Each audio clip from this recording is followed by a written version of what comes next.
Life is scary, and I'm about to do something that makes me unreasonably nervous. I'm about to start opening up playtests. Well, by the time you see this, they'll have opened up already to a select group of people. But as of me writing this, I'm minutes away from pressing the button to send out my first playtest to about 50 people to play my game and give me their feedback. And you know, feedback is scary. You pour your heart and soul into a project of any amount of time, and seeing people break that apart, be it on a technical, a creative, or simply a fun experience level, can be rather heartbreaking. I am used to this whole process. I went to film school for 4 years, made plenty of creative products both in and out of school during that time and after it, and all of those have been given feedback on both during and after their creation. And yet,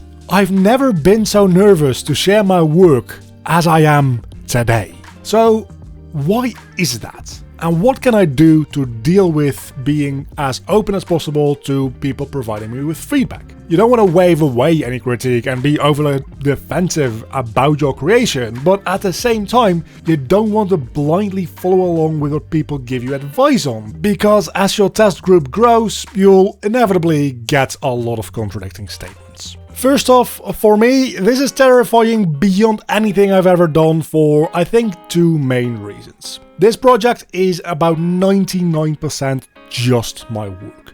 Sure, there's some assets that I've used here and there, meshes, particles, textures, that kind of stuff. But overall, if this isn't good, I can't look at one of my team members and think, well, at least we share the faults here. No, this is me. I made this. I didn't just make the decisions as a director, I didn't just do the actual work as a developer, I did both. If something is wrong, I am responsible for both sides of that coin, and there is no way at all to deflect any of that responsibility on anything other than myself. Secondly, and much more importantly I think, is I've never worked on anything in my life for this long.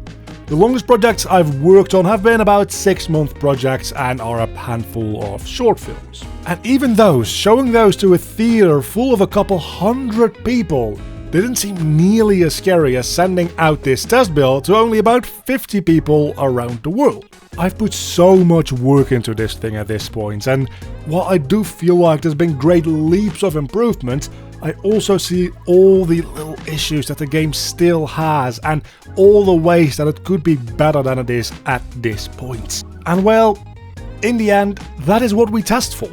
Because do people see those improvements I've made and see a fun game? Or do they see the faults that are still there and need to be fixed? Have I pushed through far enough to get that balance into a positive light? As a developer who is fully immersed in this project, I simply do not have the viewpoint to decide and judge that anymore. I need other people to tell me that. Hey, sponsor time, NordVPN. You know what's up. If you still don't have a VPN, use my affiliate link. Thank you very much. Let's get going. Now that I have my therapy session out of the way, how do I deal with feedback when it actually comes in? Well, organizationally, I gather feedback through a Google form that you can access from the game pause menu itself. It's just a handful of fairly short questions with options for more in-depth notes at the very end. That then all gets sent to a spreadsheet where I'll be able to easily see people scoring on the different questions in the form, as well as all of their written notes. But beyond just written notes, there is one thing that is vastly more important beyond anything else, and that is being able to see people actually play the game. I'm a firm believer in the fact that people as a whole, me very much included, don't know what they want or what they are talking about at least half the time. That might sound a little degrading to the people who are so kindly donating their time to playtest my game, but let me explain. A player knows that something goes wrong when it goes wrong, obviously. But a player will only ever have the context of how they got to that point where something went wrong. That by itself, of course, is valuable information to get, as long as it is delivered in an objective as possible way, without too much interpretation with it. As the developer, I know that I just have so much more context about the game than any player at this point could reasonably expect it to have. So when something goes wrong, and I see it going wrong, I can probably come to more reasonable conclusions for the root of said issue. Let's visualize this real quick, in case it still doesn't fully make sense, because this is tricky stuff to talk about. Let's say one of the levels in my game is a maze, which, hey, that actually is the case. A player who gets lost in this maze can only conclude, I got lost in the maze is confusing. But as the developer, I know this maze inside and out. I will be able to tell that, oh hey, they missed this moving wall and ended up going in circles because of that. And because they didn't see the walls moving in the first place, they're now not looking at that part of the maze again.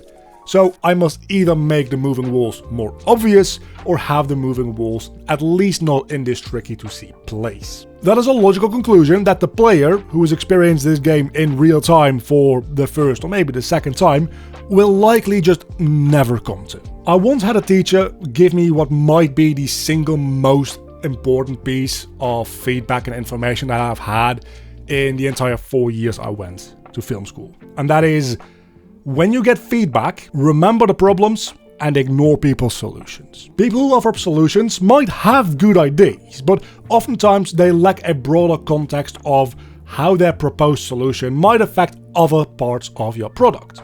Or as in my example with the maze, they lack the context to see what caused the issue in the first place.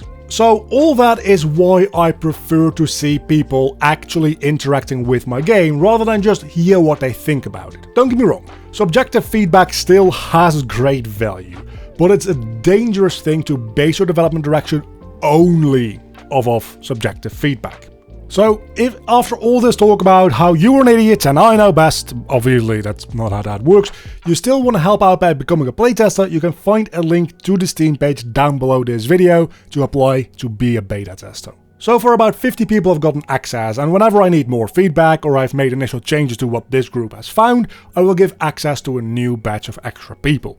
If you're wanting to be very involved with the feedback process, so this means things like providing screen recordings of your playthroughs, having more in-depth back and forth answering my questions, preferably also being interested in the hack and slash action RPG genre, you could join the Discord and let me know you're interested in helping out as a playtester, and you'll be given a beta tester role in the server to access a special Discord channel all about this.